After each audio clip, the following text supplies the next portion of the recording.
वक्फ कानून को लेकर के all India Muslim personal law board की तरफ से आज से लेकर के 7 जुलाई तक जो विरोध है वक्फ कानून के खिलाफ, इसका ऐलान किया गया है। लेकिन इस विरोध की शक्ल जो है वो अलग अलग होगी, जिसके तहत आज यानी all India Muslim personal law board ने देश भर की तमाम जो मुस्लिम संगठन हैं, जो तंजीमें हैं, उनसे ये अपील की है कि आज जुमे की नमाज में जो खुतबा होगा इमाम का, जो स्पीच होगी, जो भाषण होगा, उसमें इमाम जो है वो अपनी मस्जिदों में अपने इलाके के लोगों को वक्फ कानून के जो नुकसान होने वाले हैं मुसलमानों के लिए, उसके बारे में बताया जाए। और इस वक्त हम जमात इस्लामी हिंद के हेडक्वार्टर में मौजूद हैं और अभी जो है वो यहाँ पर जुमा की नमाज जो है वो यहाँ पर मुकम्मल हुई है और जो नमाजी हैं वो निकले हैं। और यहाँ पर भी आज जुमे के खुतबे में वक्फ को लेकर के कई सारी बातें जो है वो बताई गई हैं।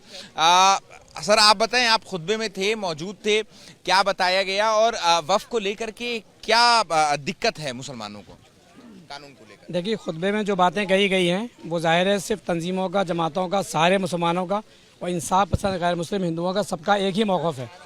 वो यही है कि सरकार इसलिए होती है कि वो लोगों की प्रॉपर्टी या चैरिटेबल ट्रस्टों की प्रॉपर्टी की हिफाजत करे, ना कि कब्ज़ा करने के लिए हो। एक तो पहले से ही वक्फ़ी ज़मीनों पर 3 तरह का कब्ज़ा है। एक तो हुकूमत का खुद कब्ज़ा है और दूसरा है कि मुसलमानों से भी यदि कब्ज़ा करवाया हुकूमत ने, और गैर मुस्लिमों का भी कब्ज़ा है पहले से। उनको छुड़ाने के बजाय एक ऐसा कानून लाया गया है कि और मज़ीद जितना बाकी रह गया है उस पर भी कब्ज़ा कर लिया जाए। तो जाहिर है कि ये तो एक विरोध वाली बात है, तो नाइंसाफ़ी और जुल्म ज़्यादती वाली बात है। लेकिन सरकार तो कह रही है कि वक्फ बोर्ड में कई सारे करप्शन थे, वक्फ की जायदादों पर कब्जा बहुत ज्यादा था, रेवेन्यू जो है वो नहीं आया करता था। इस वजह से इस करप्शन को खत्म करने के लिए ये कानून जो है वो मुसलमानों की बेहतरी के लिए, जो गरीब मुसलमान हैं, जो महिलाएं हैं, उनके फायदे के लिए लाया गया है। देखिए, सबसे पहले ये पता होना चाहिए गवर्नमेंट को कि वक्फ क्या है। वक्फ हमारे दादा परदादा, जो हमारे आने वाले नस्ल, जो या हमारे मस्जिदें, हमारे कब्रिस्तान, हमारे दरगाह और हमारे जो अच्छे कामों के लिए उन्होंने, क्योंकि आज के टाइम में ज़मीन की कीमतें जो दादा परदादा के टाइम में 100 रुपए का था आज करोड़ों में है, तो वो अपने पोता को देके पोता को करोड़पति कर देते। लेकिन अपने कौम के लोगों के लिए, हमारी जो कौम है मतलब, और उन लोगों के लिए जो है इन्होंने वक्फ किया था कि इनकी भलाइयाँ हो। हाँ, अब सरकार ने इसके लिए वक्फ का बोर्ड बनाया, वक्फ बोर्ड पे हुकूमतों का कब्ज़ा हुआ, उसमें जो भी चेयरमैन बने उन्होंने अपने ज़ाती फ़ायदे के लिए कुछ बेईमानियाँ की है। इसका मतलब ये तो नहीं है ना कि हमारे जो वक्फ बोर्ड के चेयरमैन जो बेईमानी की, आप इससे पूरे मुसलमानों का ही हक मार रहे हैं। आज देखा वक्फ बोर्ड का कानून आता है और दरगाह पे जो है कुछ लोग खड़े होकर झंडा, भगवा झंडा लहराना शुरू कर दिया। कल होकर जिस मस्जिद में आप आके खड़े हुए हैं, हो सकता है ये भी डीएम और इनके डीएम को बता देंगे कि यहाँ जो है आप नमाज जो है आप 12 बजे के 2 बजे के बदले जो है आप 4 बजे पढ़िए।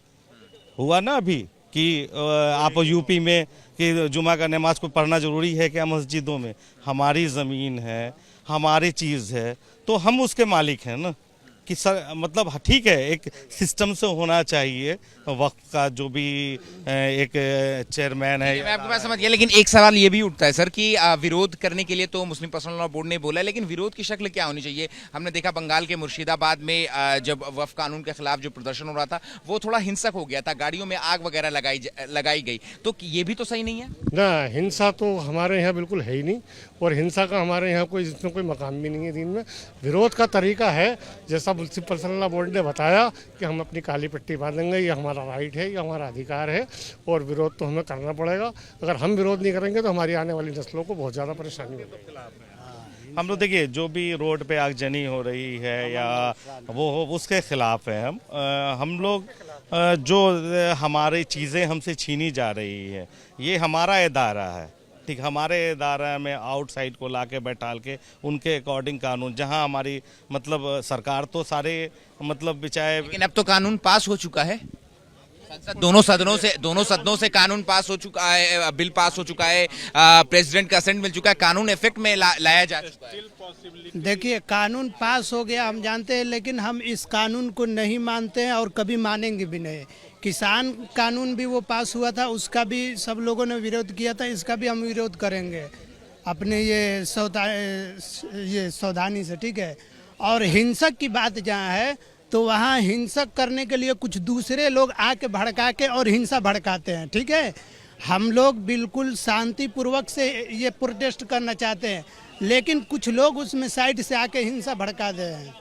हाँ सर, अब तो कानून बन चुका है, ये वक्फ कानून तो बन चुका है, लेकिन किसानों की अगर आप बात करें तो किसान तो साल भर से ज्यादा दिल्ली के बॉर्डर पर बैठे हुए थे। पर फिर भी उसने मजबूर कर दिया गवर्नमेंट को कि कानून को वापस लो, ठीक है। तो हम भी इस तरह से मजबूर कर देंगे गवर्नमेंट को कि आप ये कानून वापस लो, क्योंकि हमारे जो कुछ एग्जिस्टिंग लॉज हैं जो कि गवर्नमेंट इसमें हमारे संविधान में उसको इन्होंने वायोलेट किया है, ठीक है। उस हिसाब से अगर वायोलेशन के हिसाब से आपको ओवरराइड नहीं होना चाहिए, रूल्स ओवरराइड नहीं हो सकता। अगर आप एक लॉ बना रहे हैं तो दूसरे को ओवरराइड नहीं। कैसे मजबूर करेंगे? आप कह रहे हैं मजबूर करेंगे, क्या किसानों ने प्रदर्शन किया साल भर? हम भी एजिटेशन करेंगे, बट हम शांति से एजिटेशन करेंगे, ठीक है। अगर इस देश में अगर 20 करोड़ से ज़्यादा मुसलमान रह रहे हैं, ठीक है, और सारे के सारे अगर हम रोड पे आ जाएं तो आप समझ सकते हैं गवर्नमेंट की क्या हालत होगी। सरकार ने, हुकूमत की बात करें या सरकार की बात करें तो सरकार ने तो बड़े जोर शोर से कहा कि हाँ, मुसलमानों की मदद के लिए और मुसलमानों की भलाई के लिए, जो निचले तबके के मुसलमान हैं उनके लिए ये कानून जो है वो लेकर के आया, बिल लेकर के आया गया, और अब ये कानून की शक्ल में इख्तियार हो चुका है, इफेक्ट में आ चुका है। तो अभी भी इससे क्या दिक्कत है? कितने मुसलमानों की बात कर रहे हैं? कौन से पसमानदा मुसलमानों की? आज भी एक भी बता दीजिए, आप ही बता दीजिए कोई ऐसी भला काम किया हो। एक आग का एक मिसाल हो जाता है ना, कुछ देखने को होता है कि हाँ भाई ये तो एक चीज़ ऐसा किया है, तो एक ऐसी चीज़ तो हो जाती है जिससे ये लगता है कि हाँ छोड़िए मुसलमान को।